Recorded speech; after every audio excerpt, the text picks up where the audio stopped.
Assalamualaikum warahmatullahi wabarakatuh.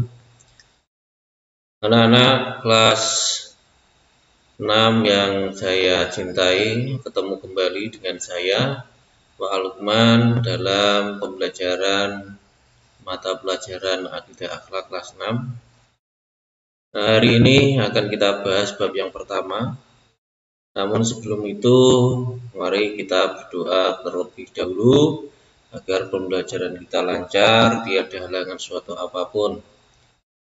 Liridha'illahi ta'ala wa li syafa'ati Rasulillah sallallahu alaihi wasallam, khususan hajatina wa hajatikum min fawaid dunya wal akhirah. Al-Fatihah.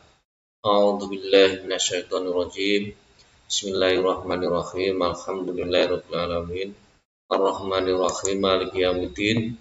Iyyaka na'budu wa iyyaka nasta'in. Ihdinas siratal mustaqim. Siratal ladzina an'amta 'alaihim ghairil maghdubi 'alaihim waladdallin. Amin. Anak-anak sekalian, silahkan kalian membuka buku paket yang sudah dibagikan oleh wali kelas masing-masing. Oleh wali kelas kalian, buku paket Akidah Akhlak kelas 6, dibuka bab 1, bersihkan hati dengan memohon ampun. Ini adalah bab yang pertama yang akan kita bahas dalam pertemuan kali ini. Tujuan pembelajaran untuk yang bab pertama ini ada beberapa yang ingin kita capai bersama dalam pembelajaran Akidah Akhlak bab yang pertama, bab yang ke-1, yaitu yang pertama, siswa mampu menunjukkan sikap rendah hati dan pemaaf sebagai wujud implementasi dari istighfar. Itu yang kedua, siswa mampu memahami makna dan ketentuan istighfar. Sedangkan yang ketiga, siswa mampu mengomunikasikan arti dan hikmah istighfar. Jadi ada 3 tujuan dari pembelajaran yang bab pertama ini yang kalian harus mampu menguasai dan mencapainya di bab yang pertama. Kita lanjutkan pada slide yang berikutnya. Pembahasan materi. Untuk pembahasan materi, kita kita nanti akan membahas bab yang ke-1 ini, itu 4 kali pertemuan, 1 kali ulangan harian. Untuk materi pertemuan yang pertama, ini pengertian istighfar. Yang pertama ini pengertian istighfar. Yang kedua, luasnya ampunan Allah Subhanahu wa taala. Yang ketiga, rendah hati dan pemaaf. Yang keempat yang kita bahas nanti adalah urutannya itu dari 1, 2, 3 itu adalah yang keempat, hikmah istighfar. Anak-anak, melihat materi yang mau kita bahas ini ada 4 ini, saya yakin kalian sudah sering kali mendengar materi ini karena ini sering kita ucapkan setiap hari, bahkan mungkin setelah sholat ataupun setelah kita baca tahlil ataupun kita istighosah ataupun yang lain, itu kan sering kita ucapkan. Jadi sudah tidak aneh lagi ketika kalian nanti mempelajari materi tentang istighfar ini. Kita lanjut pada slide yang berikutnya. Peta konsep materi. Peta konsep materi ini sama dengan tadi tujuan dari yang mau kita pelajari. Ini istighfar, nanti yang pertama pengertiannya, yang kedua luasnya ampunan Allah Subhanahu wa taala, yang ketiga rendah hati dan pemaaf, dan yang keempat hikmah istighfar. Kita lanjut. Ayo mengamati. Ini sudah saya siapkan. Kalian amati gambar ini. Ini adalah gambar anak yang soleh, ya ini anak laki-laki sedang mengadahkan tangan ke atas, ini mau berdoa, ya ini sebagai contoh gambaran bahwa anak ini juga melakukan sesuatu yang baik, yaitu berdoa. Kita lanjut.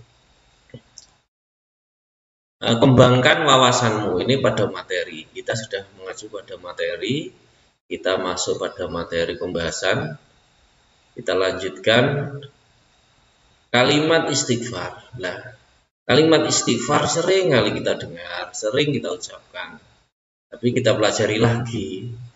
Bunyinya astaghfirullahaladzim. Astaghfirullahaladzim ini kalimat istighfar. Kita sering mengucapkan, kita sering mungkin dalam sehari-hari ini kita sering mengucapkan kalimat ini. Jadi sudah tidak aneh lagi ketika kalian mempelajari materi tentang istighfar. Kita lanjut. Pengertian istighfar. Ini, pengertian istighfar. Arti dari kalimat astaghfirullahaladzim adalah aku mohon ampun kepada Allah Subhanahu wa Ta'ala yang Maha Agung. Kalimat ini harus sering diucapkan oleh karena kita sebagai seorang muslim yang selalu butuh ampunan dari Allah Subhanahu wa Ta'ala. Karena itu setiap detak jantung kita sebaiknya kita iringi dengan istighfar, astaghfirullahaladzim. Karena istighfar merupakan bentuk bertaubat kepada Allah Subhanahu wa Ta'ala. Namun dengan istighfar saja belum cukup, anak-anak. Lah apa? Ya, kita lengkapi dengan yang lain. Kalau kita salah atau berdosa, maka beristighfar. Di samping itu kita harus mempunyai rasa penyesalan atas kesalahan atau dosa. Dan berjanji tidak mengulangi lagi perbuatan yang salah tadi atau yang dosa tadi. Artinya kita kalaupun memang merasa bersalah, kita bertaubat. Taubat yang sungguh-sungguh itu namanya taubatan nasuha. Sehingga kita akan merubah diri kita.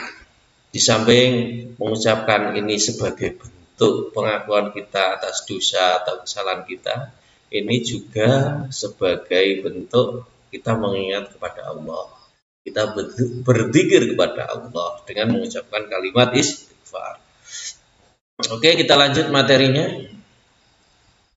Istighfar kalimat yang sangat pendek tetapi memiliki makna yang sangat dahsyat, sangat dalam dan sangat indah dalam kehidupan kita. Kalimat istighfar tidak hanya diucapkan di saat seorang muslim berbuat kesalahan dan dosa, namun juga diucapkan setiap hari, setiap selesai sholat, istighfar selalu diucapkan sebagai wujud sikap menyesal atas kesalahan atau dosa yang dilakukan. Dengan beristighfar seorang telah bertobat kepada Allah Subhanahu wa Ta'ala. Jadi ini adalah bentuk pengakuan kesalahan kita. Apabila kita berbuat dosa ataupun kita berbuat salah, kita mengucapkan kalimat istighfar. Saya kira itu untuk pembahasan materi pengertian istighfar.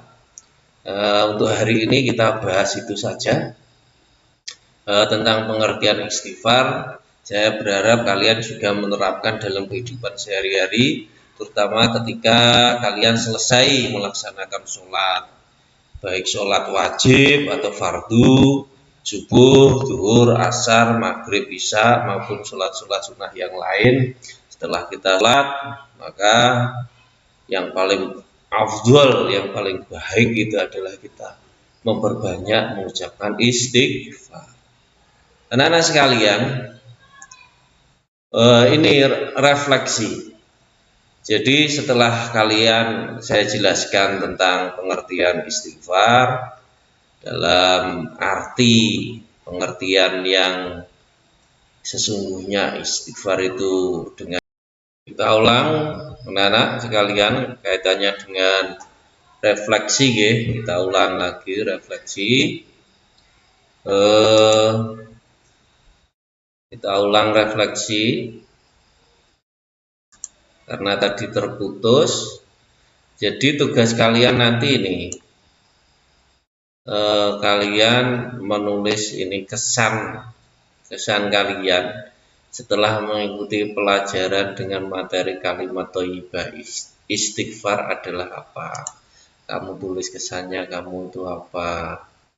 Terus yang kedua, tekad saya setelah mempelajari materi kalimat thayyibah istighfar ini apa. Nah, itu kamu tulis di sini. Setelah itu kalian kirim ke nomor saya yang ada di grup sebagai bentuk absensi pada pertemuan kita pembahasan materi istighfar. Saya kira itu anak-anak sekalian untuk pembelajaran kita kali ini. Mudah-mudahan ada manfaatnya dan mudah-mudahan kita bisa selalu mengingat Allah dengan kalimat istighfar. Sebelum kita akhiri, marilah kita bersama-sama mengakhiri pembelajaran ini dengan membaca hamdalah. Alhamdulillahirabbil alamin. Kurang lebihnya mohon maaf. Wallahul muwaffiq ila aqwamit thoriq. Wassalamualaikum warahmatullahi wabarakatuh.